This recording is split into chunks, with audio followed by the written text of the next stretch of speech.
लागू कराने का काम किया, लेकिन जिसकी आबादी 15% है उसको 10% आरक्षण दिया गया, जिसे 85% है उसका आरक्षण क्या हो गया? जातीय गणना कराया गया। जब हमारी सरकार 17 महीना के लिए हमारा महागठबंधन शामिल हुआ सरकार में, तो हमारे नेता और सबके नेता तेजस्वी यादव ने, हम लोग सब लोग मिलकर सदन में ये मामला को उठाया था कि बिहार में जातीय जनगणना होना चाहिए। सरकार हम विवश हो गई हम लोग की बात मानने पर।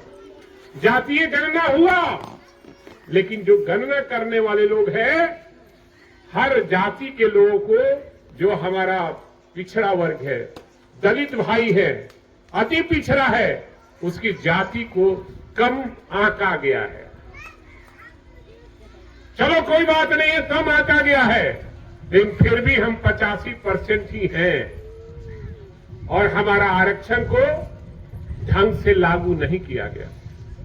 जो हम उसमें 65% आरक्षण देने का काम जाति गणना के बाद हमारी सरकार जब 17 महीने के लिए हुआ, हमारे नेता ने जोर देकर कहा कि 65% आरक्षण मिलना चाहिए, लेकिन 9वीं अनुसूची में उसको शामिल नहीं किया गया, जानबूझकर नहीं किया। जो बीजेपी से लोग मिले हुए थे वो जानबूझकर इसको नहीं लागू करवाया। और कोर्ट हमारा नहीं है, आपका नहीं है। कोर्ट में जो बैठे, मैं उनकी प्रतिक्रिया नहीं देना चाहता, लेकिन जो लोग वहां बैठे हैं वो आपके विरोधी हैं। जितनी संख्या है उसमें आधा हमको आरक्षण नहीं मिल पा रहा। जो अधिकार बाबा साहब ने अपने संविधान में दिया है वो अधिकार भी हमें नहीं मिल पा रहा। तो क्यों नहीं मिल पा रहा? इसका कारण है हम बटे हैं, हम एकजुट नहीं हैं, अपने बेटे और बेटियों को अच्छी शिक्षा नहीं दे पा रहे हैं। अगर हम शिक्षित हो जाएंगे तो निश्चित रूप से अधिकार की लड़ाई हम लड़ने का काम करेंगे और हर व्यक्ति एकजुटता होकर और उस लड़ाई को और संविधान में दिए हुए अधिकार को हम लोग सरजमीन पर लागू करने का काम करेंगे। हमारे नेता ने घोषणा किया है कि हमारा महागठबंधन की सरकार बनेगी तो माई बहन योजना लागू करेंगे, जो 2500 रुपया 18 वर्ष से शुरू होगा और अंत तक, जब तक उनकी मृत्यु नहीं होती है तब तक उनके खाते में 2500 रुपया जाएगा। और वृद्धा पेंशन जो 400 मिलता है वो 1500 रुपया होगा। जो गैस सिलेंडर आज 1200 रुपया में मिल रहा है वो 500 रुपया में मिलेगा। बिजली जो स्मार्ट मीटर है उनको समाप्त किया जाएगा और 200 यूनिट जो है हर परिवार को फ्री ऑफ कॉस्ट मिलेगा 200 यूनिट जलाने का। ऐसी कई योजनाएं हैं।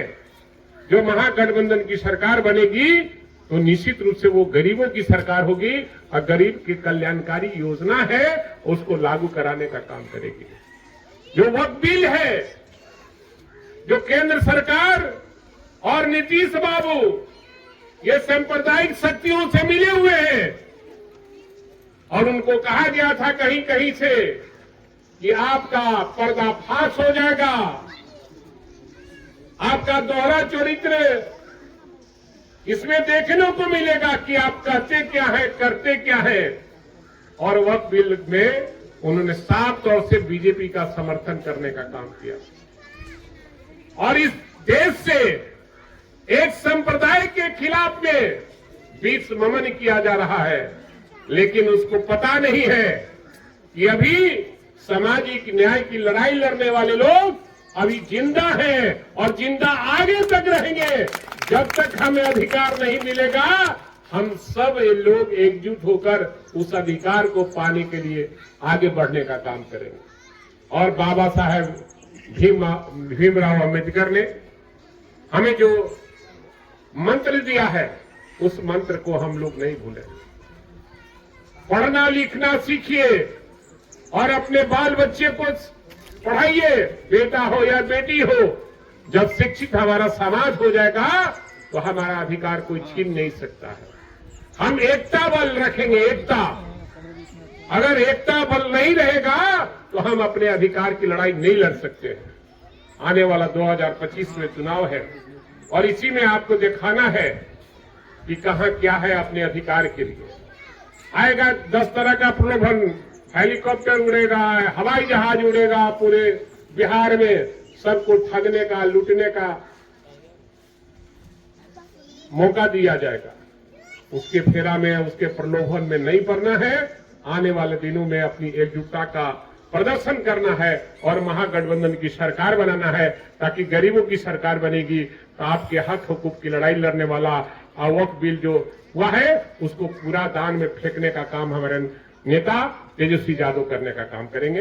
इन्हीं चंद शब्दों के साथ हम बाबा साहब के प्रति श्रद्धा सुमन अर्पित करते हुए उनके बताए हुए रास्ते पर हम चलने का संकल्प लेते हैं और हम घर घर जाकर लोगों से मिलकर अपने जो नीचे पैदान पर लोग हैं उनको बराबरी का दर्जा देने का काम करेंगे, समतामूलक समाज बनाने का काम करेंगे। इन्हीं चंद शब्दों के साथ आप सबों को प्रणाम, सलाम, आदाब करते हुए अपनी बात समाप्त करते हैं।